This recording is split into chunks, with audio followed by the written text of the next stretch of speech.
हनुमान जी ने राम जी से बहुत प्रेम स्थापित किया और हनुमान जी राम जी की सेवा में लग गए। इसलिए कलयुग में थोड़ी हनुमान जी की भी चर्चा करनी थी।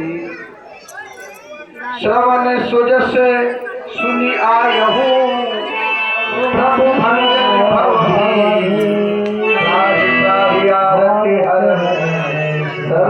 सुख। आज महाराज राम जी ने विभीषण को अपने अंक में वर लिया। हनुमान जी गए लंका में, प्रभु मुद्रिका लेकर और सीता अशोक वाटिका में बैठे मुद्रिका को फेंका और सीता ने देखा। बोले तुम कौन हो? बोले मैं रामदूत हूँ। बोले हम तुमको नहीं जानते। बोले मैं शादी में तो तुम हमारे बारात में आए नहीं थे, हम कैसे तुमको जाने। काफी वार्ता हुई, सीता जी को विश्वास हुआ और महाराज श्री राम जी भी पहुंचे, रावण का संहार किया। वही सब वैभव आज विभीषण को दिया है। और महाराज ये अद्भुत युद्ध चला और इस युद्ध के विषय में तो गाने की कहने की बड़ी मन की इच्छा हो रही है, लेकिन इस कथा को यही विश्राम देते हैं। बोले हनुमंत लाल जी महाराज की, रामचंद्र भगवान की। राम कथा को यही विराम देते हैं और कृष्ण कथा की ओर चलते हैं। आचार्य सुखदेव ने परीक्षित को राम कथा बहुत संक्षिप्त में सुनाई, क्योंकि सुखदेव जानते थे कि राम कथा तो इतनी दिव्य है, यदि मेरा मन एकाग्र हो गया, राम को राम कथा सुनाने लग गया तो कृष्ण कथा सुनानी अधूरी पड़ जाएगी। तो आइए संक्षिप्त में, मालिक कितना दीजिए क्या मैं कुटुंब समान, मैं भी भूखा ना रहूं न साधु न भूखा।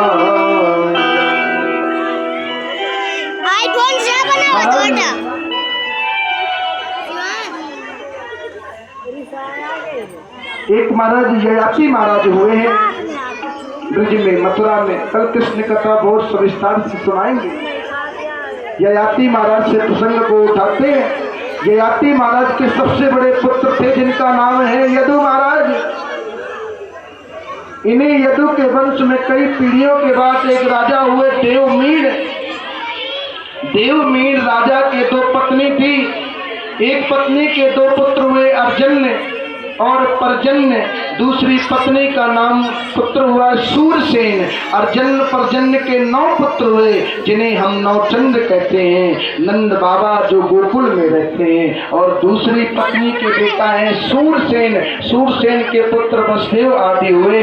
सुखदेव जी कहते राजन, वसुदेव जी की 7 पत्नियां हैं, भैरवी, रोहिणी, भद्रा, मदिरा, रोचना, इला, देवकी प्रमुख हैं। ये 7 पत्नियां हैं। सबसे छोटी देवकी है और दूसरे नंबर की जो पत्नी रोहिणी है, उनके पुत्र जल्दी नहीं हुए। सुनो, 10 मिनट में जन्म मनाते हैं, चिंता मत करो।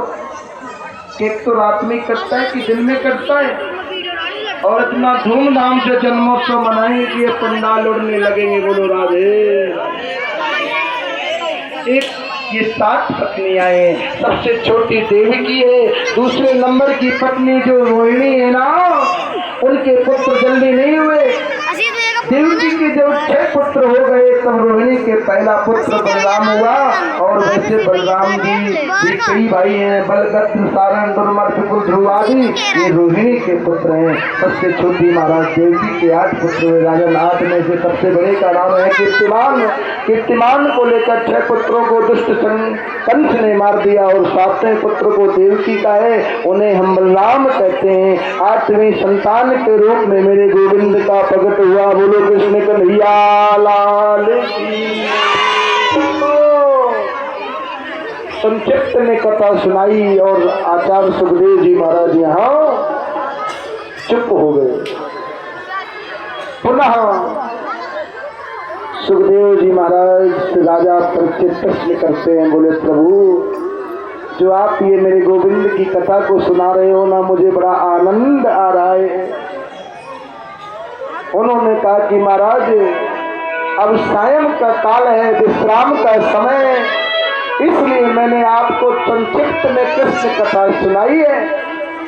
कल पंचम दिवस में मैं आपको कृष्ण कथा बड़ी धूमधाम से सुनाऊंगा। तो आइए, मेरे कृष्ण से जो जो प्रेम करते हो, जो कृष्ण का हैप्पी बर्थडे मनाना चाहते हो, तो बड़े धूमधाम से बोलो कृष्ण कन्हैया लाल की जय हो। तो किस किस को खुशी है कृष्ण के जन्म उत्सव की? तो कृष्ण के आने की खुशी किस किस को है? पूरा करके पागलों उठाओ हाथ। सबको खुशी है। कल कृष्ण की बड़ी बड़ी कथाएं हैं, बाल लीला, और जिस चीज को खुशी हो तो थोड़ा ठुमके लगाओ। के अंगना में